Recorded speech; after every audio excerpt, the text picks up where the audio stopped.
యేసుక్రీస్తుని పునరుత్థానములో ఒక ప్రశ్న ఉంది. ఓ మరణమా నీ విజయం ఎక్కడా? ఓ మరణమా నీ ముళ్ళు ఎక్కడా? మరణపు ముళ్ళు పాపం. దానిని విరిచి యేసు మరణాన్ని జయించాడు. దేవునికి స్తోత్రం. హల్లెలూయా. సో మనము అబ్బా నాయనా అని పిలవడానికి ఉన్న దత్త పుత్రత్వపు ఆత్మను మనకు అనుగ్రహించి సదా సమయము ఆయన సన్నిధి చేరడానికి ఉన్న స్వేచ్ఛ స్వాతంత్ర్యం మనకిచ్చాడు. దేవునికి స్తోత్రం. మనమందరము నాయనా అని పిలవడానికి దేవుడు మనకు అనుమతి ఇచ్చాడు.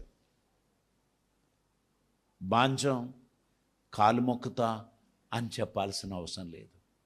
నీవు ఆయన ప్రియమైన కుమారునిగా కుమార్తెగా దేవుడు నిన్ను అంగీకరించాడు. నీలో ఉన్న పాపములను తుడిచివేయడానికి ఆయన పవిత్రమైన శరీరము శిక్షణ అనుభవించి ఆయనకు చెందిన పరిశుద్ధత నీతి అను వస్త్రము నీకు ధరింపచేశాడు. ఇప్పుడు నిన్ను నీతిమంతునిగా దేవుడు పిలుస్తున్నాడు. నీవు చేసిన పనిని బట్టి కాదు, కానీ తను ఉచితంగా నీకు అనుగ్రహించిన నీతి వస్త్రమును బట్టి ఆయన నిన్ను నీతిమంతుడా అని పిలుస్తున్నాడు. దేవునికి స్తోత్రం. హల్లెలూయా. యేసుక్రీస్తును వెంబడించడానికి, ఆయన చిత్తం నెరవేర్చడానికి ఈ గొప్ప ధన్యత ప్రభు మనకు అనుగ్రహించారు. అది మాత్రమే కాదు, ఆయన సదా మనతో కూడా ఉండి మనల్ని నడిపించడానికి ఆయన ఇష్టపడుచున్నాడు. అపోస్తల కార్యం 1వ అధ్యాయం దాని 3వ వచనం ఒకసారి చదవండి. అపోస్తల కార్యం 1వ అధ్యాయం 3వ వచనం. ఆయన శ్రమపడిన తరువాత 40 దినముల వరకు వారికి అగపడుచు దేవుని రాజ్య విషయములను గూర్చి బోధించుచు అనేక ప్రమాణములను చూపి వారికి తన్ను తాను సజీవునిగా కనపరుచుకొనెను. యేసు ప్రభు సజీవుడై ఉన్నాడు. ఇదో భ్రమ కాదు, ఇదో మాయ కాదు, ఇదో కల కాదు అని ఆయన తన్ను తానుగా ప్రూవ్ చేశాడు. వారికి సమానమైన శరీరం తను కలిగి ఉన్నాడని, సిలువ వేయబడిన అదే శరీరముతో నేను మీ ముందు ఉన్నాను అని ఆయన వారికి తన్ను తానుగా పరిచయం చేశాడు. విశ్వాసుల హృదయమును స్థిరపరచాడు. వారి హృదయము ఎంతో ధైర్యం కలిగింది. అందుకే ప్రయాణ సౌకర్యాలు లేని AD 52లో అపోస్తులైన తోమా భారతదేశానికి వచ్చాడు. ఈరోజు చూడండి, మనకి ఎన్నో రహదారులు ఉన్నాయి. పడవ మార్గం వెళ్ళొచ్చు, విమాన మార్గం వెళ్ళొచ్చు, హైవే ద్వారా వెళ్ళొచ్చు. ఈవెన్ లే అండ్ లడాఖ్లో కూడా మనకు హైవేలు వచ్చినాయి. ఆ కాలంలో ఇవన్నీ లేని కాలంలో AD 52లో తోమా భారతదేశానికి రావడానికి కారణం పరిశుద్ధాత్మ అతని మీద దిగి వచ్చినందుకు, పరిశుద్ధాత్మ శక్తి చేత అతని నింపినందుకు, ఈ సద్వార్త సమస్త జాతికి తెలియపరచాలి అని ప్రభు చెప్పిన మాటకు ఆయన తన్ను తానుగా సమర్పించి భారతదేశానికి వచ్చి తన ప్రాణాన్ని భారతదేశంలో దారబోశాడు. దేవునికి స్తోత్రం. నా బాడీ యెరూషలేమునకు తీసుకుపోవాలని ఆయన కోరలేదు. ఒకవేళ కోరి ఉండే అది అసాధ్యం కూడా. ఆ కాలంలో ప్రయాణ సౌకర్యాలు ఏమీ లేని కాలంలో అపోస్తలులు వారి జీవితం సంపూర్తిగా దేవునికి అర్పణ చేశారు. ఏ ప్రాంతంలో పరిచర్యకు వెళ్ళారో ఆ ప్రాంతంలో వారు ప్రాణం పెట్టారు. దేవుని ప్రేమించి వారి జీవితమును విలువైనదిగా వారు భావించలేదు. దేవుని కార్యం వారి జీవితంలో నెరవేరాలని వారు సంపూర్తిగా సమర్పించుకున్నారు. ప్రధాన యాజకుల దగ్గరికి వెళ్ళి యేసు ప్రత్యక్షమై ఉంటే వారంతా హార్ట్ అటాక్ వచ్చి పడిపోయేటోడు. మనం కొరడాలు తొరగొట్టి, మనం ముఖ మీద ఉమివేసి, మన రోమము పెరికి వేసి మనం చంపిన యేసు గాయములు అలాగనే ఉంది. కానీ ప్రభు అటువంటి కార్యం చేయడానికి ఆశించలేదు. తను నమ్మిన తన శిష్యులకు తను తానుగా ఆయన ప్రత్యక్షపరచి వారి విశ్వాసమును స్థిరపరచి, వెళ్ళండి సమస్త జాతిని శిష్యులుగా చేయండి, సర్వలోకానికి వెళ్ళి సువార్తను ప్రకటించండి, నమ్మిన వారికి బాప్తిసం ఇవ్వండి, సమస్త జనులను శిష్యులుగా చేయండి అని చెప్పి వారిని పదే పదే ప్రత్యక్షమై బలపరిచి మాట్లాడాడు అని మనం పరిశుద్ధ వాక్యంలో మనం చూస్తున్నాం. యోహాను సువార్త 14వ అధ్యాయం దాని 18వ వచనం చదువుదామండి. మిమ్మును అనాథులనుగా విడువను, మీ యొద్దకు వత్తును, కొంతకాలమైన తరువాత లోకం నన్ను మరి ఎన్నడూ చూడదు. అయితే మీరు నన్ను చూతురు, నేను జీవించుచున్నాను గనుక మీరును జీవింతురు. దేవునికి స్తోత్రం. యేసుక్రీస్తుని పునరుద్ధానం మన గొప్ప రక్షణకు మార్గం తీసింది. దేవునికి స్తోత్రం. హల్లెలూయా. యేసుక్రీస్తు ద్వారా దేవునితో మనకు సమాధానం కలిగింది. ఇప్పుడు మనం రక్షణ పొంది ఉన్నాం. ఇప్పుడు మనం దేవుని పిల్లలమని మనము ఎరుగుదుము. తన్ను ఎందరూ అంగీకరించిరో అనగా తన నామమందు విశ్వాసముంచిరో వారికి అందరికీ దేవుని పిల్లలగుటకు దేవుడు అధికారం ఇచ్చాడు. ఈ గొప్ప భాగ్యాన్ని దేవుడు అనుగ్రహించి వారందరినీ రక్షణలోనికి తీసుకొచ్చారు. ఇప్పుడు మనమందరం దేవుని పిల్లలమై ఉన్నాం. దేవునికి స్తోత్రం. పిల్లలమైతే వారసులం. హల్లెలూయా. దేవుని తోటి వారసులం. యేసుక్రీస్తుని స్వాస్థ్యమునకు అర్హులం, వారసులం. మనమందరము ఈ గొప్ప భాగ్యాన్ని పొందిన వారమై ఉన్నాము. దేవునికి స్తోత్రం. పరిశుద్ధ వాక్యం నుంచి యేసు ప్రభు శిష్యులతో మాట్లాడుచున్నటువంటి మాటలు మనకు తెలుసు. ఆయన వారితో చెప్పారు, నేను మిమ్మల్ని అనాథులుగా విడువను, నేను మీ యొద్దకు వచ్చేదను. ఆ తర్వాత ఆయన వచ్చాడు. యోహాను సువార్త 21వ అధ్యాయం 22వ వచనంలో షిమోను పేతురుతో ఆయన మాట్లాడుచున్న మాట మనం యేసు, నేను వచ్చే వరకు అతడుండుట నాకు ఇష్టమైతే అది నీకేమి, నీవు నన్ను వెంబడించుమనెను. ఇక్కడ ఆయనతో మాట్లాడుచు యేసు, నేను వచ్చే వరకు అతడు ఉండుట నాకు ఇష్టమైతే అది నీకేమి, నీవు నన్ను వెంబడించుమనను.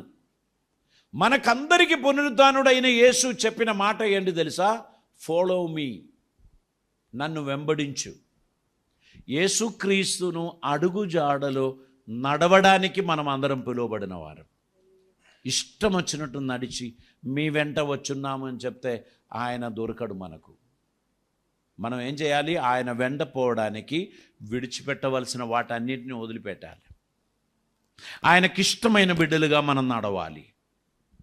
నేను చాలాసార్లు చెప్పాను, నాతో ప్రయాణం చేయాలని అనుకుంటున్న వారు నాకు ఇష్టమైన పనులు చేయడానికి ఇష్టపడాలి. నాతో కారులో సంచరిస్తూ మీరు ఒక పొగ తాగుదామని మ్యాచ్ బాక్స్ తీసుకొని ఒక సిగరెట్ ముట్టించారనుకో, నేను బండి ఆపుతా. బ్రదర్ దిగండి, వెనకాల ఓ బండి వస్తుంది, అందులో వచ్చేసేయండి అని చెప్తా కదా. ఒక బాటిల్ తెరిచి ఒక పెగ్గ వేసుకుందాం అని అనుకుంటే నేను బండి ఆపుతా. నాతోనే అది కుదరదు గనక మీరు అవి చేయడానికి వీల్లేదు. యేసయ్యతో సంచరించాలి అని అనుకుంటున్న వారు ఆయనకి ఇష్టం లేని కార్యకలాపాలను విడిచిపెట్టాలి. ప్రభువుకి ఇష్టం లేని కార్యాలు ఈ రోజు నుంచి నేను చెయ్యను, నా ప్రభువుకి ఇష్టమైన కార్యాలు మాత్రమే నేను చేస్తాను అని ఒక నిర్ణయం తీసుకుంటున్న వారితో ప్రభు సంచరిస్తారు. ఆయనకిష్టం లేని పనులు మనం విడిచిపెట్టడానికి మనం ఖచ్చితంగా మనం నిర్ణయం తీసుకోవాల్సినటువంటి అవసరత ఉంది. ప్రభు మనతో కూడా వస్తున్నాడు. ఆయన మనకు తన కృప అనుగ్రహిస్తున్నాడు. ఆయన తన ఆలోచన మనకిస్తున్నాడు. మనం ఆయన ఆజ్ఞలకు లోబడవలసిన వారమై ఉన్నాం. పునరుత్థానుడైన యేసు తన శిష్యుల దగ్గరికి వచ్చి ఒక మాట చెప్పాడు. మత్తయి సువార్త 28వ అధ్యాయం దాని 18, 19 వచనాలు మనం చదువుదామండి. అయితే యేసు వారి యొద్దకు వచ్చి పరలోకమందును భూమి మీదను నాకు సర్వాధికారము ఇవ్వబడి ఉన్నది. కాబట్టి మీరు వెళ్ళి సమస్త జనులను శిష్యులుగా చేయుడి. తండ్రి యొక్కయు కుమారుని యొక్కయు తండ్రి యొక్కయు కుమారుని యొక్కయు పరిశుద్ధాత్మ యొక్కయు పరిశుద్ధాత్మ యొక్కయు నామములోనికి నామములోనికి వారికి బాప్తిస్మం ఇచ్చుచు వారికి బాప్తిసం ఇచ్చుచు నేను మీకు ఏ నేను మీకు సంగతులను ఏ ఆజ్ఞాపించితినో సంగతులను ఆజ్ఞాపించితినో వాటినన్నిటినీ గైకొనవలెనని వాటన్నిటినీ గాయకొనవలనని వారికి బోధించుడి. వారికి బోధించుడి. ఇదిగో నేను యుగ సమాప్తి వరకు యుగ సమాప్తి వరకు సదాకాలము మీతో కూడా సదాకాలము ఉన్నానని నేను మీకు తోడై వారితో చెప్పెను. ఉన్నానని వారితో చెప్పాను. దేవునికి స్తోత్రం. ప్రభు చెప్పిన మాట, మీరు సర్వలోకానికి వెళ్ళి సర్వ సృష్టిని శిష్యులుగా మార్చుకోండి. చర్చకు వచ్చిన వాళ్ళకి అందరికీ బాప్టిజం ఇవ్వకూడదు. మందిరానికి వచ్చారు, బాప్టిజం తీసుకుంటాము అని చెప్తే నేను అసలే ఇవ్వను. మీరు యేసుక్రీస్తుని శిష్యునిగా తయారయ్యావా? క్రీస్తు శిష్యునిగా జీవించడానికి ఉన్న డెడికేషన్ నీలో ఉందా? అప్పుడు మాత్రమే నువ్వు దాన్ని తీసుకోవడానికి అర్హుడవు. ఇదేదో మతం పుచ్చుకునేటువంటి పని కాదు, ఇదేదో ఆచారం అనుష్ఠించడం కాదు, ఇది దేవుని ఆజ్ఞకు లోబడడం. యుగ సమాప్తి వరకు సదాకాలము నేను మీకు తోడై ఉన్నాను అని చెప్పిన ప్రభుని వాక్యమును విని ఆయన అడుగుజాడలను నడుచుకుంటూ ఆయనకిష్టులుగా జీవిస్తూ ఆయనను సంతోషపెట్టడానికి మనమందరం పిలువబడిన వారం అనేటువంటి విషయాన్ని మనం మర్చిపోవద్దు. దేవునికి స్తోత్రం. ఆయన చిత్తం నెరవేర్చడానికి మనల్ని మనం సమర్పించాల్సినటువంటి అవసరత ఉంది. ఒకవేళ ఆలోచించి చూడండి, యేసయ్య మరణాన్ని జయించి తిరిగి లేవలేదు అని అనుకుందాం. అలాగైతే మన పరిస్థితి ఏమైపోయేది? ఈరోజు నేను ఇక్కడ నిలబడి బోధించడం వేస్ట్, మీరందరూ వచ్చి ఇలా కూర్చోవడం వేస్ట్. యేసు పునరుద్ధానుడై లేచినందుకే మనమందరం ఇలా కూడి వస్తున్నాం. యేసుక్రీస్తు పునరుద్ధానుడై తిరిగి లేచాడు గనుకనే ఈరోజు మన బోధకు విలువ ఉంది, మన సాక్ష్యంకు విలువ ఉంది, మన ప్రార్థనకు విలువ ఉంది. ఆయన మరణమును జయించిన వాడు గనక, తిరిగి లేచిన వాడు గనక, ఆయన సజీవుడై ఉన్నాడు గనక, ఆయన సమాధిలో లేడు గనక ఆయన చెప్పినవన్నీ నెరవేరుతుంది అని మనం నమ్మొచ్చు. గలీలా పురుషులారా, మీరు ఆకాశం తట్టు తేరి చూచుచున్నారు. మీరు చూచుచున్నగా ఆకాశం వైపు ఎక్కిపోయిన యేసు మరలా తిరిగి వస్తాడు. దేవునికి స్తోత్రం. మీరు ఆయన ఉండు స్థలములో ఆయనతో కూడా ఉండడానికి మిమ్మల్ని తీసుకొని పోతారు. యేసయ్య యోహాను సువార్త 14వ అధ్యాయంలో ఇలా చెప్పాడు, మీ హృదయమును కలవరపడనీయకుడి, దేవుని అందు విశ్వాసం ఉంచుచున్నారు, నా యందును విశ్వాసం ఉంచండి. నా తండ్రి ఇంట అనేక నివాస స్థలములు కలదు, లేని ఎడల మీతో చెప్పుదును, మీకు స్థలం సిద్ధపరచ వెళ్ళుచున్నాను. నేను వెళ్ళి మీకు స్థలం సిద్ధపరచిన ఎడల నేనుండు స్థలములో మీరును ఉండులాగునా మరలా వచ్చి నా యొద్ద ఉండుటకు మిమ్మును తీసుకొని పోవుదును. దేవునికి స్తోత్రం. ఆయన ఏం చెప్పాడు? నేను మీకు స్థలం సిద్ధపరచ వెళ్ళాను. ఎలాంటి సిమెండా? అంబుజా సిమెండా స్థలం సిద్ధపరచడానికి? ఆయన సమస్తం కలుగునుగాక అని చెప్పినప్పుడు భూగోళం కలిగింది, ఆకాశం కలిగింది, సూర్య చంద్ర నక్షత్రములు కలిగింది. మీ అందరి కొరకు నివాస స్థలం కూడా రెడీగా ఉంది. దేవునికి స్తోత్రం. ఇంగ్లీష్లో మాట ఇలా ఉంది, in my father's house there are many mansions, if it were not so I would have told you, I go to prepare a place for you. అంటే ఏమర్థమైంది? అది అక్కడ లేని ఉన్న ఎడల నేను మీతో చెప్పేవాని, నేను మీకు స్థలం సిద్ధపరచ వెళ్ళుచున్నానని. ఇప్పుడు అది అక్కర్లేదు. In my father's house there are many mansions.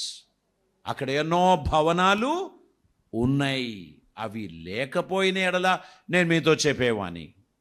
హల్లెలూయా. మన ప్రభు మన కొరకు నివాసమును సిద్ధపరిచాడు. నువ్వు బహుశా ఇక్కడ గుడిసెలో ఉన్న వ్యక్తి కావచ్చు, నువ్వు బహుశా ఇల్లే లేని వ్యక్తి కావచ్చు, కానీ నీ కొరకు కూడా దేవుడు భవనం సిద్ధపరిచి ఉన్నాడు. దేవునికి స్తోత్రం. ఆయన తండ్రి రాజ్యంలో ప్రవేశించినప్పుడు యుగ యుగములు ఆయనతో కూడా నివాసం ఉండడానికి నీకు కూడా గొప్ప ధన్యత ఆయన సిద్ధపరిచి ఉన్నాడు అని గ్రహించి విశ్వాసంలో ధైర్యం గలవారై మనం ముందుకు వెళ్ళాలి. దేవునికి స్తోత్రం. 1 కొరింథీ పత్రిక 15వ అధ్యాయం 14వ వచనం ఒకసారి చదవండి. మరియు క్రీస్తు ఆ లేపబడి ఉండని ఎడల, మరియు క్రీస్తు లేపబడి ఉండని ఎడల మేము చేయు ప్రకటన వ్యర్థమే, మేము చేయు ప్రకటన వ్యర్థమే, మీ విశ్వాసమును మీ వ్యర్థమే. విశ్వాసమును వ్యర్థమే. దేవుడు ఆ. క్రీస్తును లేపెనని, దేవుడు క్రీస్తును లేపెనని ఆయనను గూర్చి మేము సాక్ష్యము చెప్పి ఉన్నాము గదా. మేము సాక్ష్యం చెప్పి ఉన్నాము గదా. మృతులు లేపబడని ఎడల, మృతులు లేపబడని ఎడల దేవుడు ఆయనను లేపలేదు గనుక, దేవుడు ఆయనను లేపలేదు గనుక మేమును దేవుని విషయమై మేమును దేవుని విషయమై అబద్ధపు సాక్షులముగా అగబడుచున్నాము. ఇంకా మృతులు లేపబడని ఎడల, మృతులు లేపబడని ఎడల క్రీస్తు కూడా లేపబడలేదు. క్రీస్తు కూడా లేపబడలేదు. క్రీస్తు లేపబడని ఎడల, క్రీస్తు లేపబడని ఎడల మీ విశ్వాసము మీ వ్యర్థమే, విశ్వాసం వ్యర్థమే. మీరింకను మీ పాపములోనే ఉన్నారు మీ పాపములోనే ఉన్నారు. అంతేకాదు క్రీస్తునందు నిద్రించిన వారును నశించిరి. క్రీస్తు లేపబడిన ఎడల ఆయనందు విశ్వాసం ఉంచిన వారికి కూడా నిరీక్షణ ఉండదు. ఇప్పుడు ఆయన లేపబడ్డాడు, మరణమును జయించాడు, మనకందరికీ నిరీక్షణ ఉంది. దేవునికి స్తోత్రం. ఇది ఫైనల్ కాదు. 70-80 సంవత్సరాలలో ఉన్న ఈ జీవితం ఫైనల్ కాదు. ఇదొక ప్రాక్టికల్ లైఫ్. ఇక్కడ మనం చేయుచున్న ఈ ప్రాక్టికల్స్కు ఒక రివార్డు ఉంది మనకు. దేవునికి స్తోత్రం. పరీక్ష రాయలేదు, ప్రాక్టికల్స్ చేయలేదు, ఏం రివార్డ్ వస్తుందండి? 4 సంవత్సరాలు చదువుకున్నారు, 5 సంవత్సరాలు చదువుకున్నారు, కానీ పరీక్ష రాయలే. ఏ సర్టిఫికేట్ ఇస్తారు? ప్రాక్టికల్స్ చేయలేదు. ఇది ప్రాక్టికల్ లైఫ్. దేవుని కోసం నమ్మకంగా నిలబడి ఆయన పనిని జరిగించుచున్న మీరు ఆయన సన్నిధి చేరినప్పుడు మీ క్రియలు మీ వెంట పోవునని ఆత్మ చెప్పుచున్నారు. దేవునికి స్తోత్రం. హల్లెలూయా. దేవుని మహిమపరచడానికి ఈ భూమి మీద మీకిచ్చిన ఆపర్చునిటీ, అవకాశాలు, వాటిని సద్వినియోగం చేయుచున్న ప్రతి ఒక్కరు గుర్తుపెట్టుకోండి, you have a better place. మీకు ఒక బెటర్ లైఫ్, మీకు దేవునితో యుగ యుగములు నివసించడానికి ఉన్న ఓ బెటర్ ఆపర్చునిటీ దేవుడిస్తున్నారు అనేటువంటిది మీరు గ్రహించండి. దేవునికి స్తోత్రం. ఇక్కడ చూడండి, 18వ వచనం చదువమ్మా. 15వ అధ్యాయం. అంతేకాదు క్రీస్తునందు నిద్రించిన వారును నశించిరి. క్రీస్తునందు నిద్రించిన వారును నశించిరి. ఈ జీవిత కాలము మట్టుకే మనము క్రీస్తునందు నిరీక్షించు వారమైన ఎడల మనుషులందరికంటే దౌర్భాగ్యులమై ఉందుము. దౌర్భాగ్యులం. మన నిరీక్షణ కేవలం ఈ 80 yearsలో అయిపోయేది కాదు. యుగ యుగములు నిలిచి ఉండే నిరీక్షణను దేవుడు మనకు అనుగ్రహించారు. హల్లెలూయా. మనం ధన్యులం. పునరుద్ధానుడైన క్రీస్తు వారం మనం. ఆయన వారసులం మనం, ఆయన ప్రజలం మనం.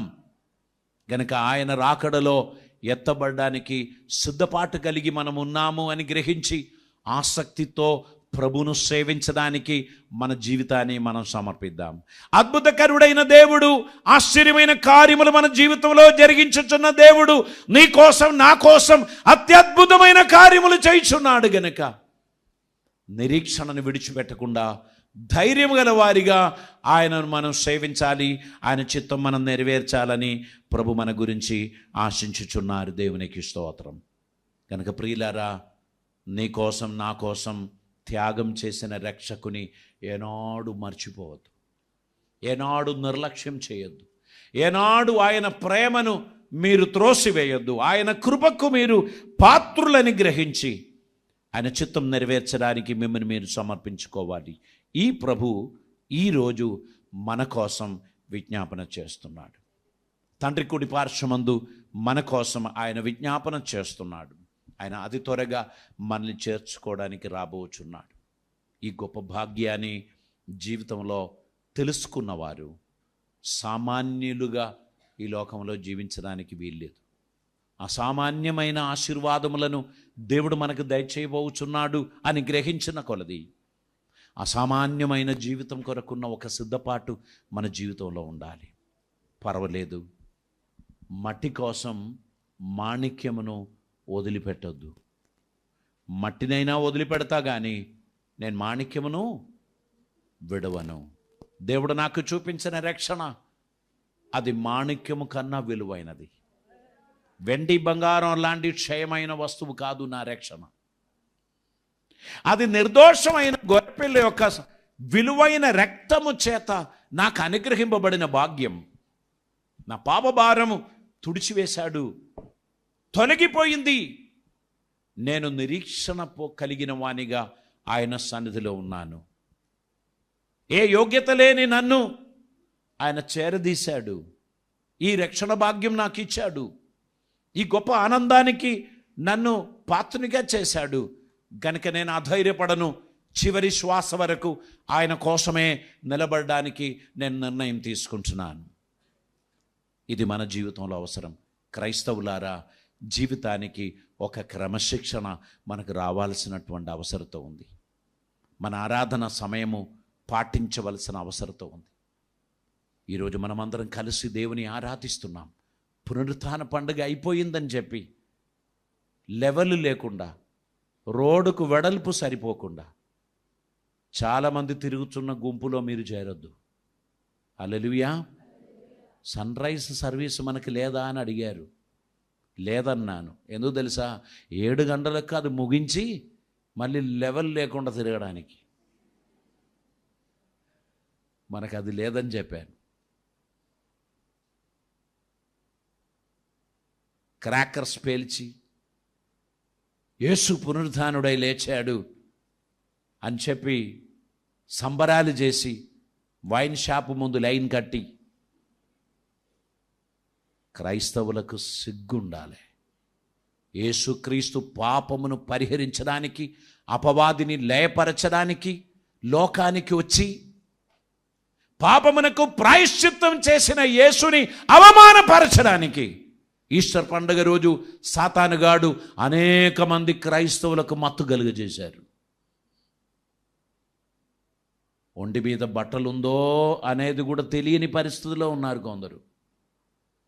అటువంటి దుస్థితి నీ జీవితంలో ఎన్నడూ జరగకూడదు. నువ్వు బ్రతికి ఉన్నంతకాలం క్రీస్తుకు సాక్షిగా నువ్వు బ్రతకాలని దేవుడు కోరుచున్నారు. ఆయనకిష్టం లేని దానిని విసర్జించాలి. ఆయనకిష్టం లేని దానిని వదిలిపెట్టాలి. దేవుని కార్యం జరిగించడానికి ఆయన నిన్ను ఆహ్వానిస్తున్నాడు. ఎవరున్నారు నాకు సాక్షులుగా నిలబడడానికి? యేసుక్రీస్తుని స్వభావం జీవితంలో అడాప్ట్ చేసి ప్రభువుకు బదులుగా ఈ భూమి మీద నడవడానికి నీకు మనస్సుందా అని ప్రభు అడుగుతున్నారు. అలాగైతే సాతానుతో చేయకలపకు. నీకిచ్చే ఆఫర్లు నిరసించడానికి ఉన్న దమ్ము నీ గుండెలో ఉండాలి. సారీ అండి, ఐ స్టాప్డ్ ఇట్ చెప్పగలుగుతారా? You have to say. Free offers వస్తాయండి. ఫ్రీ ఆఫర్స్, 5 రూపాయల ఖర్చు లేదు. ఇది 40 సంవత్సరాల పాతది. ఓ, ఇది తాగితే నువ్వు ఇప్పుడు ఇక్కడి నుంచి పైకి ఎగిరిపోతావు.